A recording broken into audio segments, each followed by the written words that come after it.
পঞ্চম শ্রেণীর গণিত বইয়ের আজকের ভিডিওতে আমরা চতুর্থ অধ্যায় বা 49 পৃষ্ঠা নিয়ে আলোচনা করব। তো 49 পৃষ্ঠা বা চতুর্থ অধ্যায় হচ্ছে সাধারণ ভগ্নাংশ নিয়ে।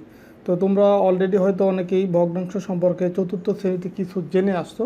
তো তারপরেও আজকে তোমাদেরকে একটু বেসিক ধারণা দিব। তো এমনভাবে ধারণা দেব যাদের এই সাধারণ ভগ্নাংশ বা ভগ্নাংশ নিয়ে সমস্যা আছে বা এই ম্যাথগুলো বুঝতে সমস্যা হয়, তারা আশা করি এই ভগ্নাংশ বিষয়টা তাদের জন্য পরিষ্কার হয়ে যাবে বা ক্লিয়ার হয়ে যাবে। তো এই যে সাধারণ ভগ্নাংশ জিনিসটা কি? সাধারণ ভগ্নাংশ হচ্ছে যখন কোনো মানকে লব এবং হর আকারে প্রকাশ করা যায় তখন সেটাকে বলা হয় সাধারণ ভগ্নাংশ। যেমন ধরো আমি যদি এইভাবে লিখি, এই 2/3 বা 3-এর 2 অংশ, এই যে লিখলাম, এটা হচ্ছে একটা ভগ্নাংশ। কেন ভগ্নাংশ? কারণ এর উপরে একটা মান থাকবে এবং নিচে একটা মান আছে। তো উপরের যে মান সেটাকে বলা হবে লব, উপরের মানটাকে বলা হবে লব, আর নিচের যে মান আছে এটাকে বলা হবে হর। তো যখনই লব এবং হর আকারে কোনো মান থাকে তখন সেটাকে বলা হয় ভগ্নাংশ। আর এটা হচ্ছে সাধারণ ভগ্নাংশ। আর ভগ্নাংশ মূলত হচ্ছে 3 প্রকার। এই সাধারণ ভগ্নাংশ বা ভগ্নাংশ মূলত কয় প্রকার? 3 প্রকার। কি কি? এই যে প্রকৃত ভগ্নাংশ, অপ্রকৃত ভগ্নাংশ, মিশ্র ভগ্নাংশ। এখন প্রকৃত ভগ্নাংশ কোনগুলা? প্রকৃত ভগ্নাংশ হচ্ছে এইখানে যে মানটা লিখলাম যে 2/3, তো যখন এই লব হরের চেয়ে ছোট হবে, একটু খেয়াল করো, যখন লব হরের চেয়ে ছোট হবে তখন হচ্ছে সেটাকে বলা হয় প্রকৃত ভগ্নাংশ। আর এটাকেই যদি উল্টায় দিই তখন সেটা হবে অপ্রকৃত ভগ্নাংশ। এই 3/2 যখন হচ্ছে তোমার এই লব বড় হবে, যখন লব বড় হবে হর ছোট, সেটা হচ্ছে অপ্রকৃত। আর যখন লব ছোট হর বড় তখন সেটা হচ্ছে প্রকৃত। আর মিশ্র ভগ্নাংশ কি? মিশ্র ভগ্নাংশ হচ্ছে একটা পূর্ণ সংখ্যা থাকবে আর একটা হচ্ছে প্রকৃত ভগ্নাংশ থাকবে। ধরো এরকম হতে পারে যে 1 সমস্ত এই 3-এর 2, এইটা একটা মিশ্র ভগ্নাংশ, যেখানে তোমার এই যে পরের যে অংশটা এটা হচ্ছে একটা প্রকৃত ভগ্নাংশ আর এখানে একটা পূর্ণ সংখ্যা। তো একটা পূর্ণ সংখ্যা তার মাঝামাঝি এরকম দাগ দিয়ে যদি আর একটা প্রকৃত ভগ্নাংশ থাকে তখন সেটাকে বলা হবে মিশ্র ভগ্নাংশ। তো ভগ্নাংশ হচ্ছে মূলত এই 3 প্রকার, যে প্রকৃত, অপ্রকৃত এবং মিশ্র ভগ্নাংশ। এখন এখানে দেখো দেওয়া আছে যে আমরা কিভাবে মিশ্র ভগ্নাংশকে অপ্রকৃত ভগ্নাংশে রূপান্তর করব।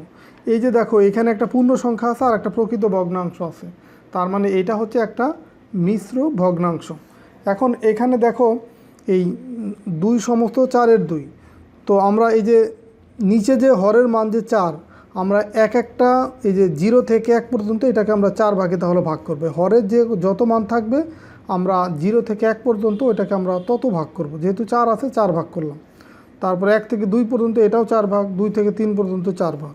তো এখন 2 সমস্ত 4-এর 1, তো এটাকে যদি আমরা অপ্রকৃত ভগ্নাংশে রূপান্তর করি তখন নিয়মটা হচ্ছে এই যে পূর্ণমান, পূর্ণ সংখ্যা, এটা গুণ হবে হরের সাথে। তার মানে 2 গুণ হবে 4, মানে হর আর পূর্ণ সংখ্যা এটা গুণ হবে।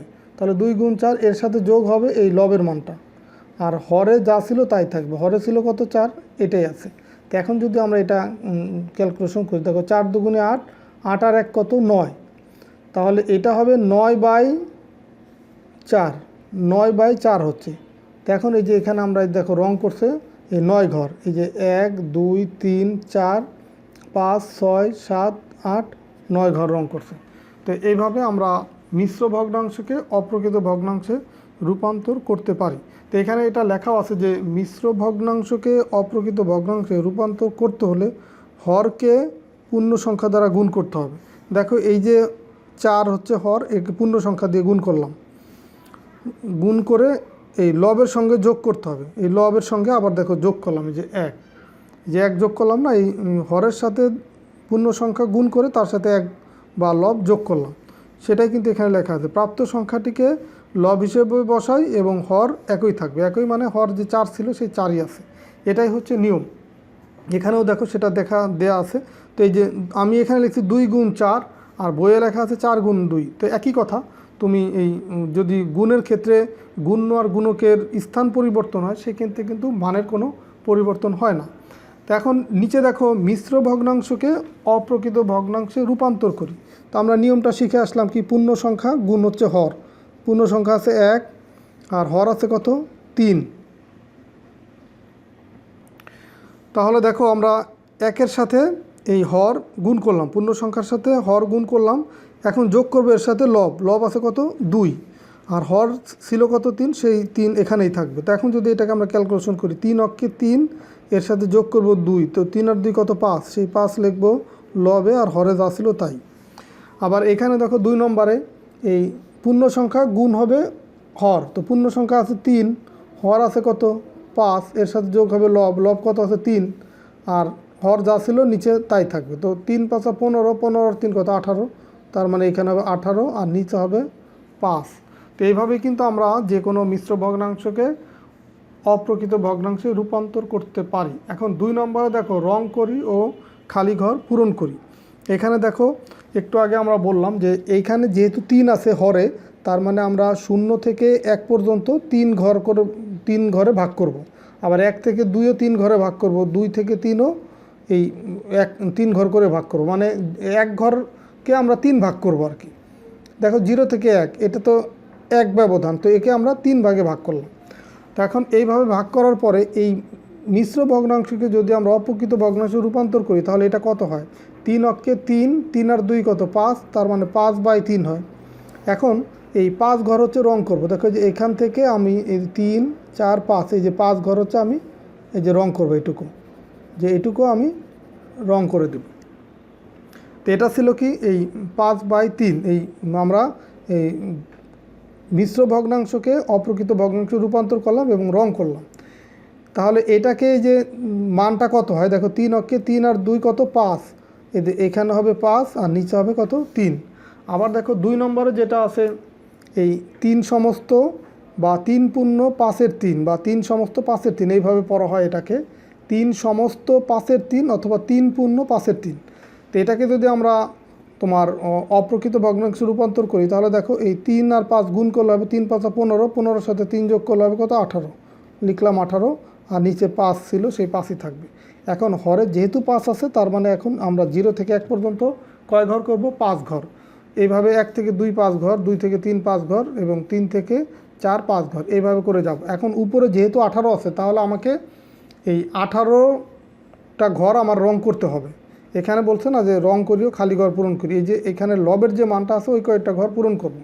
এখন একটা আছে কত 5 ঘর করে, তার মানে এই যে এই পর্যন্ত 5 আর 5 10, 10 আর 5 15, 15 আর 3 এই যে 18, আমি এই পর্যন্ত হচ্ছে রং করব, যে এই পর্যন্ত রং করে দেব। দেখো এই যে এরকম করে 18টা ঘর আমি এই যে রং করে দিলাম।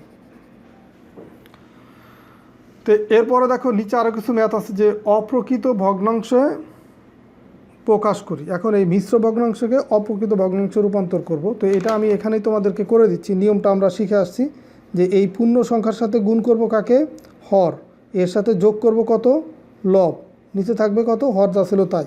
তো এটাকে যদি আমরা ক্যালকুলেশন করি, তাহলে দেখো 3 দুগুণী 6, 6 আর 1 কত 7, 7/2 হবে। আবার দেখো এই 2 নম্বরটা আমরা এখানে করি। দেখো এই 2-এর সাথে গুণ হবে 6, এর সাথে যোগ হবে কত এই লবের মানটা 5 আর নিচে থাকবে কত হর যা ছিল তাই। তো এটা যদি ক্যালকুলেশন করি, দেখো 6 দুগুণী 12, 12 আর 5 হচ্ছে 17 আর নিচে থাকবে কত 6।